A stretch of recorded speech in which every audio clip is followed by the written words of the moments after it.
तो welcome back class. तो जैसे कि हमने इससे पहले वाले लेक्चर में देखा था कि मोशंस ऑफ अर्थ, तो जस्ट हम इससे आगे चलेंगे। और हालांकि अब तक जो हमने करा वो सिर्फ एक बेसिक था ज्योग्राफी का। एक्चुअल में फिजिकल ज्योग्राफी आज से ही शुरू होगी, जो कि टॉपिक का नाम है हमारा अर्थ इंटीरियर। ज्योग्राफी में हम क्या पढ़ेंगे? ज्योग्राफी। कौन सी geography? Physical geography. Physical geography में हम क्या करने वाले हैं? Right, earth interior and its evidences.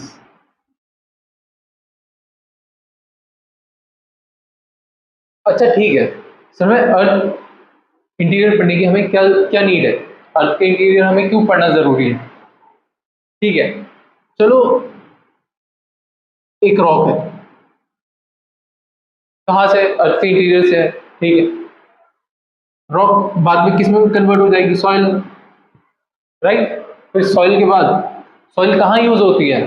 Sir agriculture में यूज होती है, तो हम एग्रीकल्चर लिख देंगे। ठीक है, सॉइल एग्रीकल्चर में यूज होती है। अब एग्रीकल्चर का रोल क्या है? बेसिकली इकोनॉमी है। इकोनॉमिक में मतलब आप कुछ भी खेती करोगी वो सेल आउट करोगे, ज्यादा हो जाएगी तो आप बाहर देशों में एक्सपोर्ट कर दोगे। तो बेसिकली एग्रीकल्चर इंपॉर्टेंट है। उसी से क्या है, हमारी पैसा भी इंपॉर्टेंट है, उसी से तो हम पैसा कमाते हैं। फिर रॉक, ठीक है, रॉक कहाँ से आ रहा है? अर्थ के इंटीरियर से आ रहा है। रॉक कहाँ से आ रहा है? लावा से बना है। लावा, वोल्केनो, वोल्केनो के अंदर से लावा निकल रहा है। ठीक है, और लावा कहाँ से आ रहा है? अर्थ के इंटीरियर से। इसलिए हमें अर्थ के इंटीरियर को पढ़ना जरूरी है।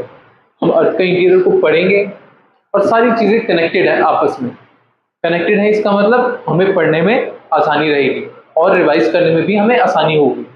तो चलिए हम शुरू करते हैं अपना टॉपिक, जिसका नाम है अर्थ इंटीरियर एंड इट्स एविडेंसेस। अच्छा, इट्स एविडेंसेस मतलब कि अब मैं अर्थ के इंटीरियर में जो कुछ भी पढ़ाऊंगा तो मैं उसके एविडेंसेस भी दूंगा आपको, मतलब आपको प्रूफ्स भी दूंगा। तो इसका मतलब क्या है कि अगर मैं कुछ बोल रहा हूँ कि अर्थ के इंटीरियर में ये चीज है, तो वो चीज है, क्योंकि आने वाले टाइम में मैं प्रूफ देने वाला हूँ। तो अभी क्या समझ के चलना है कि जो सर बता रहे हैं उसमें हाँ ही करना है, कुछ ना नहीं करना है कि सर अर्थ में क्रस्ट क्रस्ट क्यों होता है। वो है क्योंकि मैं एविडेंस दूंगा अभी, इसलिए हमें क्या समझने की जरूरत है कि सर बताएंगे ही। ओके, ठीक है।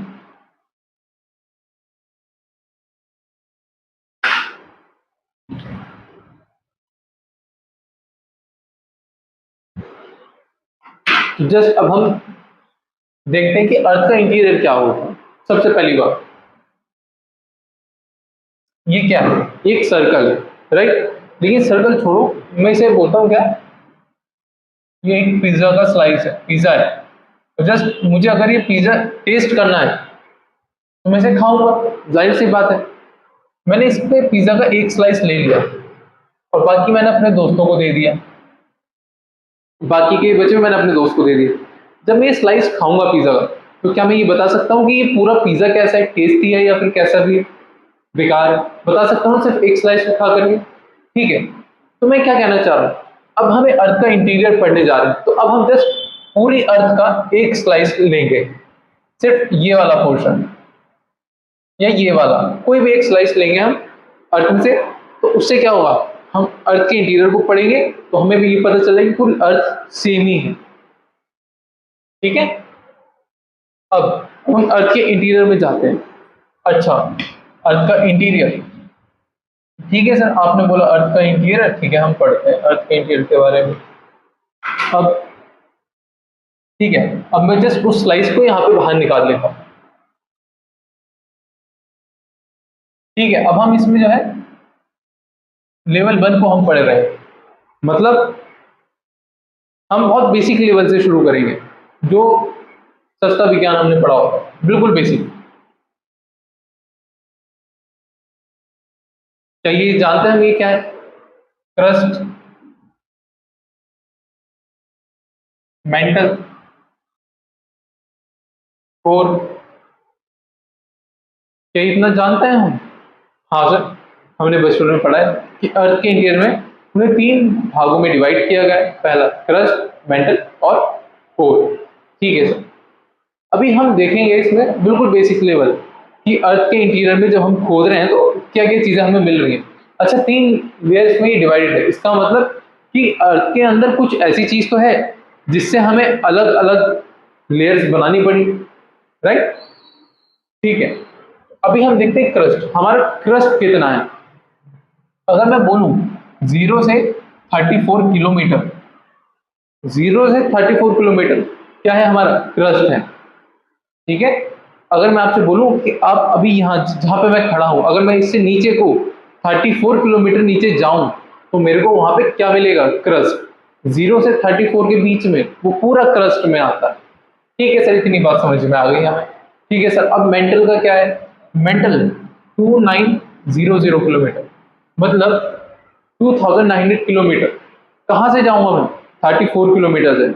मैं 0 से 34 किलोमीटर आया क्रस्ट, और 34 से 2900 जाऊंगा, 2900 किलोमीटर नीचे जाऊंगा, तो वो क्या हो जाएगा, वो हमारा हो जाएगा मेंटल, राइट। तो ये मेंटल का पार्ट हो गया। ठीक है सर, मुझे और नीचे जाना है, मुझे तो देखना है कि पूरी अर्थ कितनी गहरी है, मुझे तो और देखना है। ठीक है, जो इसकी कोर है उसमें चले जाओ तुम, वो कितने किलोमीटर है, 6371 किलोमीटर, राइट। तो अब हमें पता चल गया कि टोटल नीचे कितनी गहराई है, क्रस्ट, मेंटल, कोर कितनी कितनी गहराई पे है, ये भी हमें पता चल गया। ठीक है, अब जस्ट हम देखेंगे कि इतनी चीजें हमने देख ली हैं, अब हम देखेंगे कि क्रस्ट। जैसे कि मैं बात कर रहा हूं, ये जो क्रस्ट है,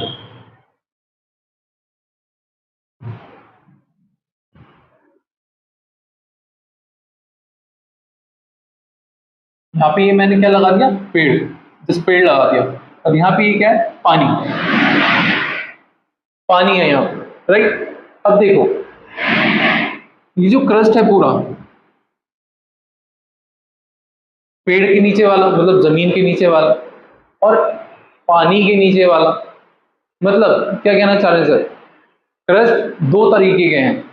एक वो वाला क्रस्ट जो पानी के नीचे है, मतलब क्रस्ट क्या है, निचला तल, ठीक है। और ये है समुद्री परत। तो मैं क्या कहना चाह रहा हूँ, जैसे हम अगर स्विमिंग पूल बनाते हैं तो हमें पहले वाटर प्रूफिंग करनी होती है ईंटों से, टाइल्स से, राइट। फिर उसके बाद हम पानी भरते हैं, तो मतलब पानी जो भरा हुआ है उसके नीचे भी तो कोई फ्लोर है ना, उस फ्लोर को हम यहाँ पे देख रहे हैं क्रस्ट, उसी को हम क्रस्ट बोल रहे हैं। और यहाँ पे जो है वो तो क्रस्ट है ही, लेकिन पानी के नीचे भी क्रस्ट है। लेकिन अब 2 क्रस्ट हो गई हैं, ठीक है। पहली कौन सी क्रस्ट है, पहली क्रस्ट हम बोल रहे हैं कॉन्टिनेंटल क्रस्ट।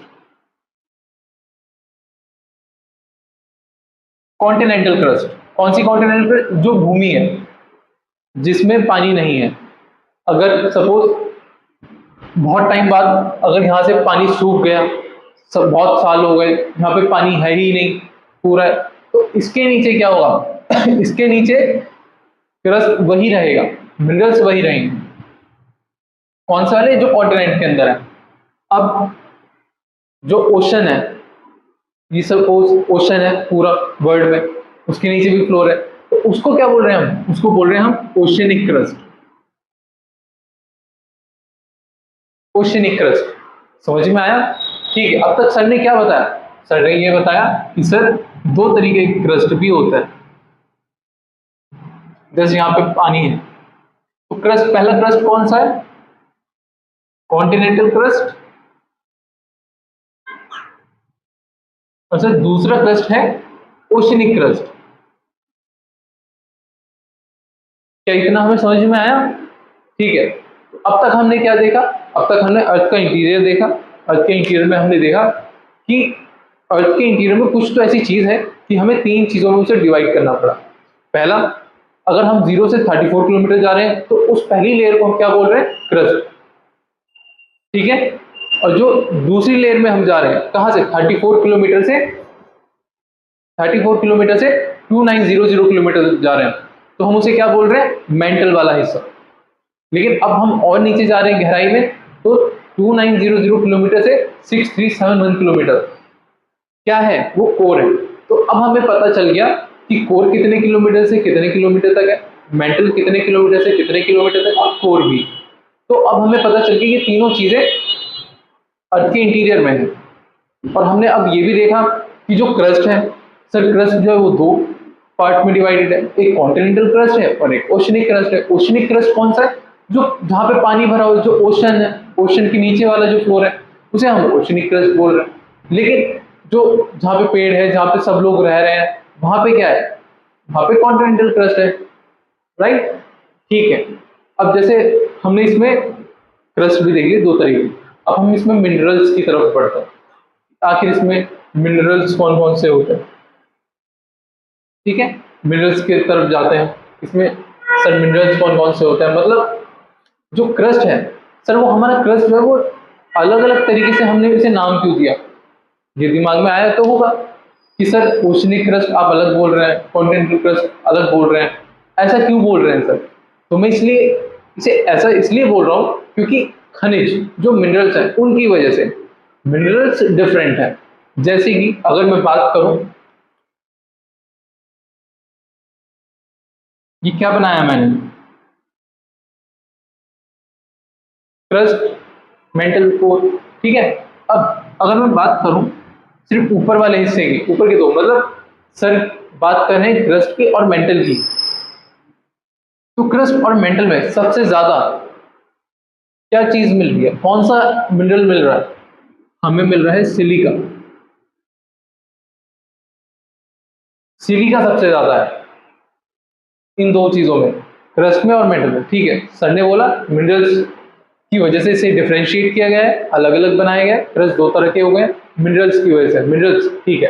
अच्छा, अब क्रस्ट और मेंटल ये दो हिस्से ऐसे हैं अर्थ के जहां पे सिलिका ज्यादा मिल रहा है, ज्यादा अमाउंट में मिल रहा है, ठीक है। अब अब हम देखेंगे कि क्रस्ट पे ऐसा कौन सा मिनरल है जो बहुत ज्यादा मिल रहा है। क्रस्ट पे हमें मिल रहा है एल्यूमिनियम, एल जिसे बोलता है, एल एल्यूमिनियम। बहुत लोगों ने केमिस्ट्री पढ़ी होगी तो वो समझ पा रहे होंगे। और फिर मेंटल, मेंटल में कौन सा मिनरल मिलता है सर, जब पूरे क्रस्ट में मेंटल में दोनों में सबसे ज्यादा एलिमेंट कौन सा मिलता है, मिनरल कौन सा मिलता है, सिलिका। लेकिन जब हम क्रस्ट की बात कर रहे हैं तो क्रस्ट में कौन सा मिनरल मिल रहा है, एल्यूमिनियम मिल रहा है सर। और मेंटल की बात कर रहा हूं तो वहां पे क्या मैग्नीशियम मिल रहा है सर,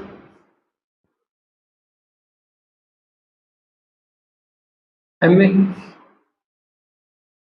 ठीक है सर। अच्छा, अब मैं क्या करूंगा, जिस इन्हें एक साथ लिखने की कोशिश करता हूँ। अब मैं क्या कहना चाह रहा हूँ, अगर अब मुझे यहाँ पे क्रस्ट में मुझे लिखना है कि क्रस्ट में कौन से मेजर मिनरल्स हैं जो दिखते हैं हमें क्रस्ट में मिलते हैं, तो मैं क्या इसे सियाल लिख सकता हूँ, सिलिका एल्यूमिनियम, सिलिका दोनों में भी है, एल्यूमिनियम यहाँ पे एक क्रस्ट, तो मैं यहाँ पे भी कैसे लिखूंगा, सीमा। क्या मैं लिख सकता हूँ, हाँ सर बिल्कुल लिख सकते हैं, सिलिका ज्यादा मिल रहा है और यहाँ पे अगर मैं मेंटल की बात कर रहा हूँ तो मैग्नीशियम ज्यादा मिल रहा है, इसलिए मैं क्या बोल रहा हूँ, सीमा बोल रहा हूँ। लेकिन कोर में क्या है, कोर में हमें क्या मिल रहा है, कोर में हमें निकल मिल रहा है, मतलब एनाइन।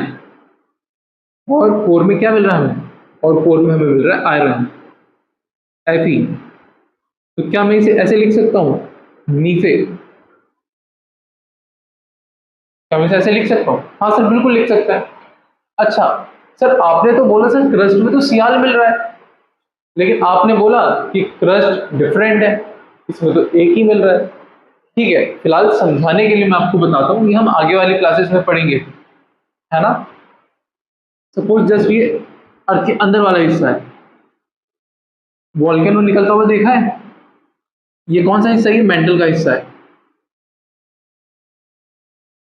अभी बस हाँ ही करना है, ऐसा हो रहा है, क्योंकि हम आने वाली क्लासेस में जो आपके डाउट्स हैं कि ये कैसे निकल गया वो हम आगे भी कवर करें। तो जस्ट अभी समझाने के लिए मैं बता रहा हूँ।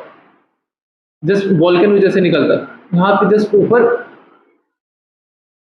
क्या हुआ, जो भी यहाँ पे चीज बनी हुई थी वो यहाँ पे एक रास्ते के थ्रू बाहर निकल गया, जो भी चीज मेटल में थी, ठीक है, वो जस्ट बाहर ओशनिक क्रस्ट पे आ गई। अच्छा सर, ओशनिक क्रस्ट पे ही क्यों आई, यहाँ क्यों नहीं आई, वो हम आगे डिस्कस करेंगे। फिलहाल के लिए इतना देखते हैं कि जो मेटल में थी वो क्रस्ट पे, ओशनिक क्रस्ट पे निकल रहा है।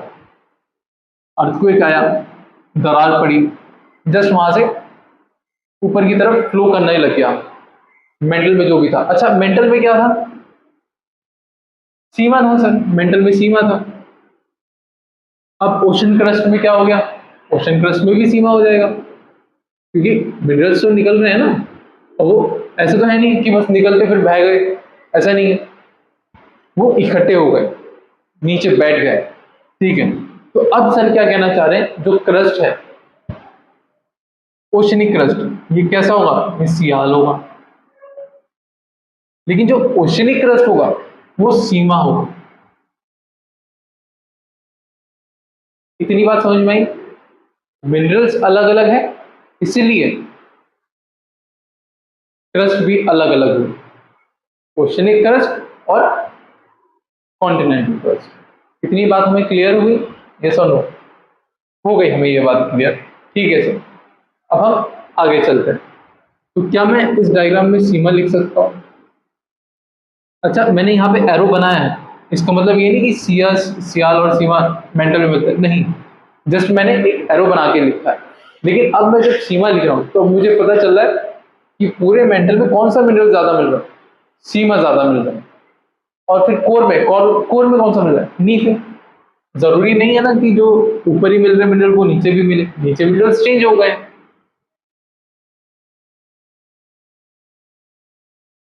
तो यहाँ पे कोर में हमें कौन सा मिनरल्स मिले, सर हमें नीफे मिलता है, वेरी गुड, नीफे मिलता है, ठीक है। अब हम इससे, ये जस्ट एक बेसिक लेवल था, इतना तो मतलब हर किसी को पता ही होता है। अब हम इससे एडवांस में जाएंगे, ठीक है। अब जब मैं आपसे बोलूंगा कि अर्थ की कितनी लेयर्स होती हैं, अर्थ के इंटीरियर कितने होते हैं, तो आप बोलोगे 5 तरह के इंटीरियर होते हैं। 5, सिर्फ आपने 3 ही करा है, 1 2 3, क्रस्ट, मेंटल, कोर, ये 5 कैसे हो गए? तो मैं आपसे ये बोलूंगा कि अब हम डीप जा रहे हैं, थोड़ा डीपली स्टडी करेंगे, ठीक है। अब हमने क्या करा, अब हमने जस्ट मेंटल को 2 भाग में डिवाइड कर दिया और कोर को 2 भाग में डिवाइड कर दिया। क्या सर, अब क्या अब हमें दिख रहा है कि 5 लेयर्स कौन कौन सी हैं? ये क्रस्ट हो गया, ये मेंटल हो गया पूरा, और ये कोर हो गया। इतना समझ में? अब सर ने क्या बोला कि हमने मेंटल को 2 पार्ट्स में डिवाइड कर दिया, अपर मेंटल, लोअर मेंटल, ऊपर कोर को भी डिवाइड कर दिया। तो ये क्या हुआ, आउटर कोर, इनर कोर। लेकिन आने वाली जो स्टडीज है अभी भी वो ये कह रहे हैं कि कोर के अंदर भी इनर मोस्ट कोर भी है, इनर मोस्ट कोर भी है।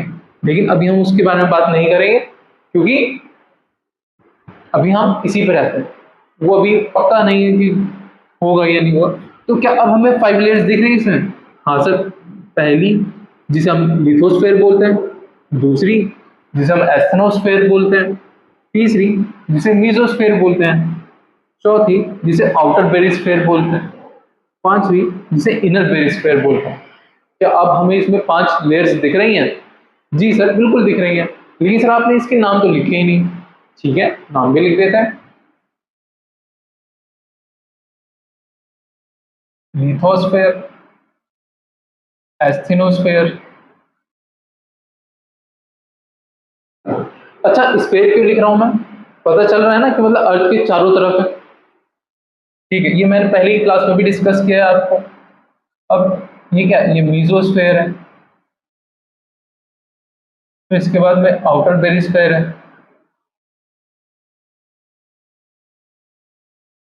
फिर इसके बाद में इनर बेरिस्फेयर है। तो अब क्या हमें दिख रहा है कि कितनी लेयर्स हैं? हमारे पास अब टोटल कितनी लेयर्स हैं? तो हमारे पास में 5 लेयर्स हैं। ठीक है, इतनी बात हमें समझ में आई। अब हम लिथोस्फेयर के बारे में डिस्कस करेंगे। क्या लिथोस्फेयर क्या कहना चाह रहे हैं सर? लिथोस्फेयर, अब हम लिथोस्फेयर को समझेंगे। ठीक है,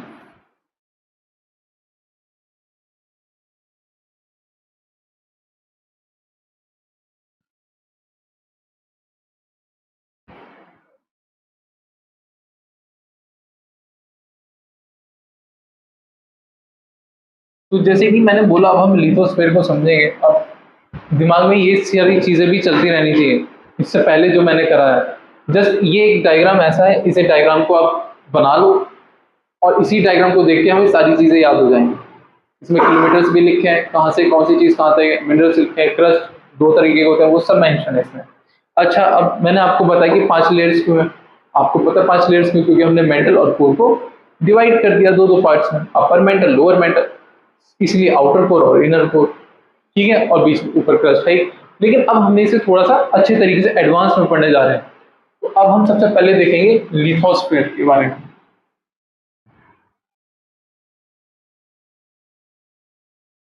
लिथोस्फेयर के बारे में, आखिर लिथोस्फेयर क्या है?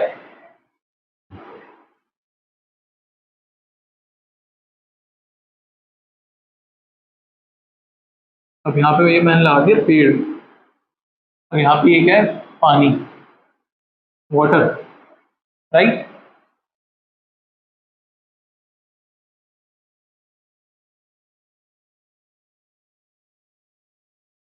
जस्ट 0 से 34 किलोमीटर, क्या बताया सर ने? क्रस्ट होता है सर। 0 से 34 किलोमीटर क्या होता है?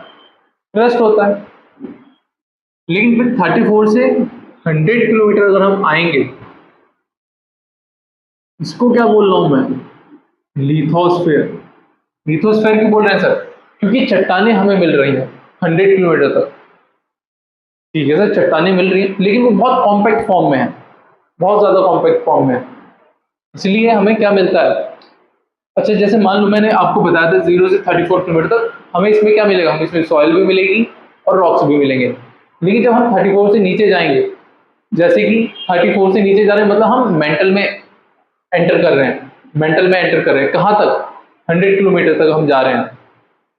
तो अब जब हम यहाँ पे जा रहे हैं, तो अब हमें चट्टानें मिल रही हैं 100 किलोमीटर तक, इसलिए हम इसे लिथोस्फेयर बोले। लिथ मतलब रॉक, मतलब हमें पत्थर मिल रहे, चट्टानें मिल रही हैं हमें, लेकिन ये बहुत ज्यादा कॉम्पैक्ट फॉर्म में है। अच्छा, एक डायग्राम आप सबने पढ़ा होगा केमिस्ट्री में, बहुत पास पास रहते हैं मॉलिक्यूल्स, इसमें थोड़े दूर दूर रहते हैं और इसमें बहुत दूर दूर रहते हैं। क्या हम बता पा रहे हैं? क्या हमने ऐसा डायग्राम कहीं देखा है? हाँ सर, बिल्कुल देखा है। इसे हम सॉलिड बोलते हैं, सॉलिड स्टेट, लिक्विड स्टेट और गैस स्टेट, पता है? अच्छा, मैंने क्या बोला आपको ध्यान देना, मैंने आपको क्या बोला?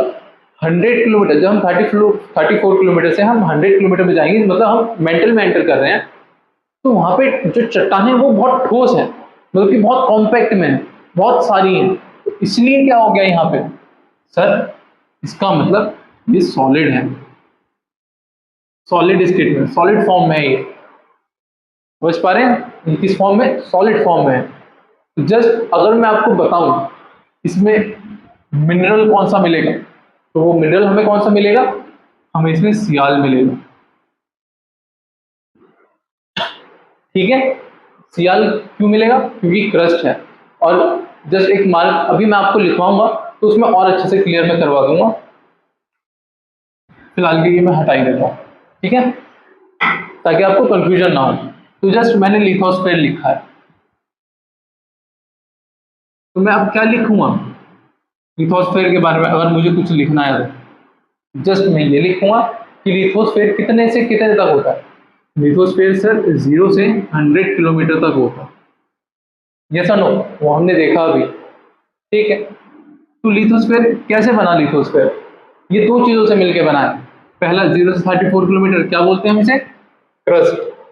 फिर जब हम 34 से नीचे आ गए 100 किलोमीटर तक, मतलब हम मेंटल में प्रवेश कर गए, मेंटल में एंटर कर गए। तो क्या हो जाएगा, तो किससे मिलके बना है, crust plus upper mantle, some upper part of mantle.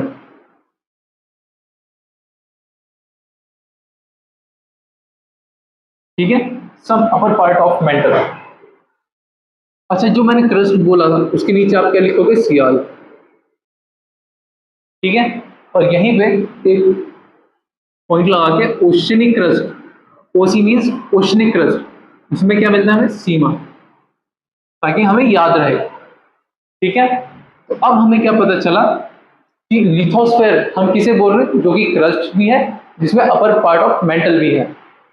ठीक है, और वो किस स्टेट में है, सर वो सॉलिड फॉर्म में है। सॉलिड फॉर्म में है, क्यों, क्योंकि प्रेशर ज्यादा लग रहा है, जहां पे प्रेशर ज्यादा लग रहा है तो वहां पे क्या होगा, सॉलिड देखने को मिलेगा। पी मतलब प्रेशर, प्रेशर वहां पे ज्यादा है इसलिए सॉलिड है। क्या अब हमें पता चला कि सॉलिड हम क्यों बोल रहे हैं, वो कॉम्पैक्ट है, प्रेशर लग रहा है एक दूसरे के ऊपर पूरा का पूरा, तो इसलिए सॉलिड स्टेट में आ गया है। इतनी बात हमें समझ में आई। ठीक। अब सेकंड, अब हम देखेंगे एस्थेनोस्फेयर क्या है।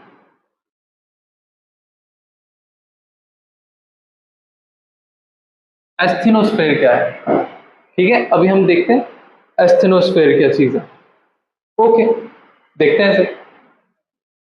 जैसे कि मैंने बताया था, लिथोस्फेयर मतलब 0 से 100 किलोमीटर, सेम अब ऐसे ही हम एस्थेनोस्फेयर के बारे में करेंगे। ठीक है, जस्ट में से थोड़ा सा रब कर देता हूँ। ये पता तो चल गया ना कि सॉलिड स्टेट, लिक्विड स्टेट और गैस वाली स्टेट, इनके मॉलिक्यूल्स कॉम्पैक्ट होते हैं, पास पास होते हैं, दूर दूर होते हैं। ठीक है सर, ये साइंस का थोड़ा सा कॉन्सेप्ट था, हमने सीख लिया। ठीक है, अब हम चलते हैं कहाँ, अब हम अर्थ में थोड़ा और नीचे जाएंगे। क्यों, अब हमें एस्ट्रोस्फीयर पढ़नी है इसलिए। तो जस्ट मैं जीरो से कहाँ आऊंगा, 0 से 700 किलोमीटर नीचे आऊंगा। ठीक है, अच्छा अब 0 से 700 किलोमीटर में अगर नीचे आ रहा हूं, इसी को मैं क्या बोल रहा हूं, एस्थेनोस्फीयर। एस्थेनोस्फीयर बोल रहा हूं मैं इसे। ठीक है सर, अब 100 से 700 किलोमीटर तक मैं नीचे जा रहा हूं, तो उसे मैं क्या बोल रहा हूं, एस्थेनोस्फीयर, जो कि अब ये अपर पार्ट ऑफ मेंटल है, जैसे कि मैंने यहां पे बताया था, upper mantle, lower mental, outer core, inner core, और ये क्रस्ट पूरा। तो अब हम कहां तक आ गए, यहाँ पे कहीं घूम रहे हैं, मतलब अपर मेंटल में हम घूम रहे हैं 100 से 700 किलोमीटर। अच्छा मैंने बताया था मेंटल कितना होता है, 34 से 2900 किलोमीटर तक होता है, मतलब उसका आधा ही है। ठीक है, इसलिए हम अपर पार्ट ऑफ मेंटल में हम घूम रहे हैं। ठीक है सर, अच्छा अब ये कैसा है, इसकी फॉर्म कैसी है वो हम देखेंगे। अच्छा मुझे एक बात बताना, 100 किलोमीटर का, 100 kg का अगर मैंने कुछ वेट आपके ऊपर रख रखा है, तो आपके ऊपर प्रेशर लगेगा या नहीं लगेगा, आप नीचे को दब जाओगे, है ना। तो अब क्या हो रहा है, जैसे जैसे आपने जब ठंड आती है, तो जब आप समरसेबल अपना ऑन करते होंगे, तो जो टैप में से पानी आता होगा स्टार्टिंग में, वो थोड़ा वार्म आता है, देखा है ना, कि जब ताज़ा ताज़ा पानी हम निकालते हैं तो उसमें गर्म पानी आता है। क्यों आता है, टेम्परेचर जो है नीचे कम होता जा रहा है, ये पता चल रहा है हमें इससे, कि टेम्परेचर जितने हम नीचे जाएंगे उतना टेम्परेचर और बढ़ेगा, टेम्परेचर भी बढ़ेगा और प्रेशर भी बढ़ेगा, क्योंकि ऑलरेडी इतना सारा बोझ रखा हुआ है, तो इस वजह से। तो अब जो एस्थेनोस्फेयर है उसमें क्या हो रहा है, उसमें प्रेशर ज़्यादा हो रहा है और टेम्परेचर भी ज़्यादा हो रहा है। तो जब प्रेशर ज़्यादा हो रहा है तो प्रेशर क्या बोलेगा कि भाई तू क्या हो जा, सॉलिड हो जा। लेकिन जब टेम्परेचर भी ज़्यादा होगा तो ये क्या बोलेगा कि भाई अब तू लिक्विड हो जा। टेम्परेचर ज़्यादा हो जाएगा, ये पिघलाने की कोशिश करेगा, प्रेशर ज़्यादा हो जाएगा, वो उसे सॉलिड करने की कोशिश करेगा। तो ये दोनों लड़ झगड़ के क्या बनते हैं फिर, ये बनते हैं सेमी सॉलिड। ठीक है, सेमी सॉलिड मतलब जैसे कि लोग जब बीमार होते हैं तो वो खिचड़ी खाते हैं पानी वाली, ठीक है, तो वैसे याद रखना हमें, तो ये सेमी सॉलिड फॉर्म में है। तो अच्छा, क्या अब हमें पता चल रहा है कि सर लिथोस्फीयर और एस्टेनोस्फीयर में क्या डिफरेंस है? डिफरेंस किसका है? ऊपर वाला सॉलिड है, नीचे वाला सेमी सॉलिड है, इसलिए डिफरेंस देखने को हमें मिलता है। अच्छा, सेमी सॉलिड है मतलब यहाँ पे क्या है, टेम्परेचर ज़्यादा है। अच्छा, जैसे मान लो यहाँ पे टेम्परेचर ज़्यादा है, यहाँ पे टेम्परेचर ज़्यादा है, तो अब कुछ मॉलिक्यूल्स अगर ये उधर जाएंगे, जो क्योंकि रेडियो एक्टिव एलिमेंट्स हैं अर्थ के अंदर, तो कुछ इधर जाने की कोशिश करेंगे, कुछ इधर इधर जाने की कोशिश करेंगे। अब इससे आगे वाला कॉन्सेप्ट हम बाद में पढ़ेंगे, क्योंकि तब आपको कनेक्टिविटी अच्छी रहेगी तो हम अच्छे से कवर भी करेंगे। अब ये वाली कौन सी फॉर्म होगी? सेमी सॉलिड फॉर्म में हो गई, ठीक है। अभी सर जितना आपने पढ़ा है उतना हम लिखते हैं एस्टेनोस्फीयर के बारे में। एस्टेनोस्फीयर कहाँ है? एस्टेनोस्फीयर में अगर हमें जाना है तो मतलब सब पहले मुझे 100 किलोमीटर नीचे जाना पड़ेगा, उसके बाद मैं 700 किलोमीटर नीचे जाऊंगा, तब जाके मुझे एस्टेनोस्फीयर मिलेगी, ठीक है। तो एस्टेनोस्फीयर हमारी कितनी है?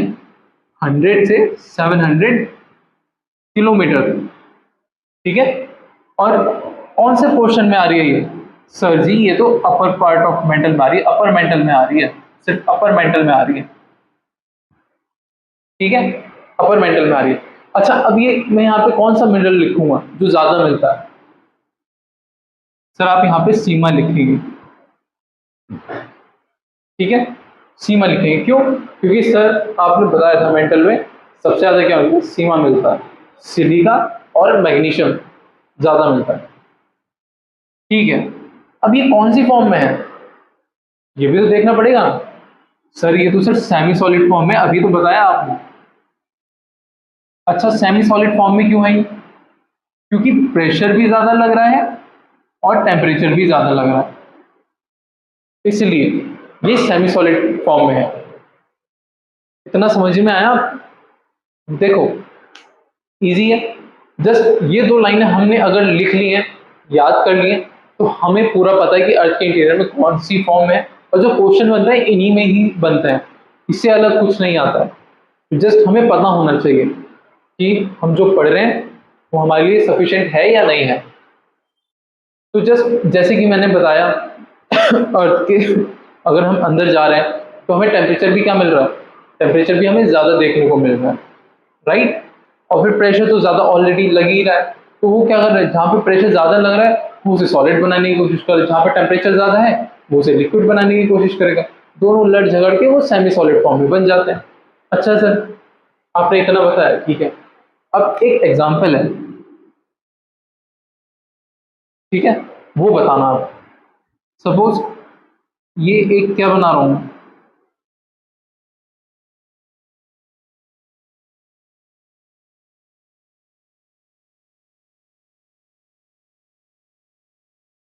सर ये तो आपने बोट जैसा कुछ बनाया है।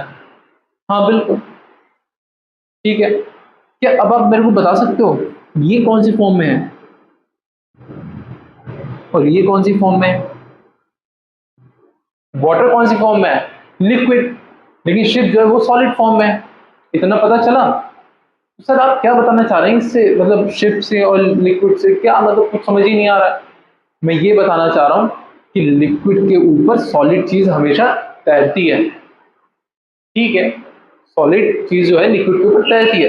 इसका मतलब सर अगर हम इस पे बात करें, क्योंकि ये थोड़ा थोड़ा लिक्विड फॉर्म में भी है, इसका मतलब क्या है, एस्टेनोस्फेयर के ऊपर जो हमारी लिथोस्फेयर है वो थोड़ी थोड़ी तैर रही है, इतना समझ में आया, वो ऊपर फ्लो कर रही है, ठीक है। अगर पानी का फ्लो इस डायरेक्शन में है तो बोट कहाँ जाएगी? अगर वो खड़ी है जाहिर सी बात है सर वो इसी डायरेक्शन में जाएगी, ठीक है। कहीं पे रिवर चल रही है, लोग राफ्टिंग करने के लिए जाते हैं, अब रिवर ऐसे फ्लो कर रही है तो राफ्टिंग कैसे फ्लो कर रही है?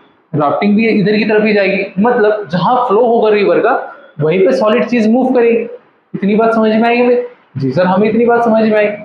अच्छा, अब अगर मैं आपसे बोल रहा हूँ कि यहाँ पे टेम्परेचर ज्यादा है, जैसे मैं अभी थोड़ी देर पहले बताया था टेम्परेचर ज्यादा है, तो कुछ रेडियो एक्टिव एलिमेंट्स इधर की तरफ जाएंगे, कुछ इधर की तरफ जाएंगे।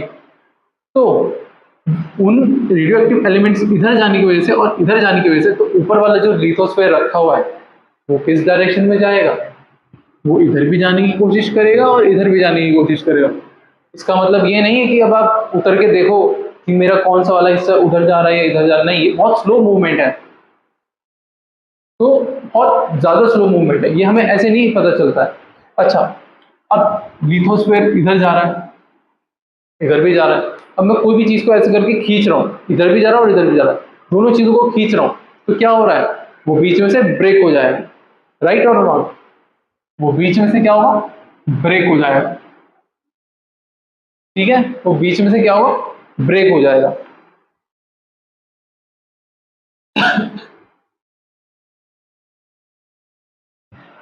इसे थोड़ा एडिट कर,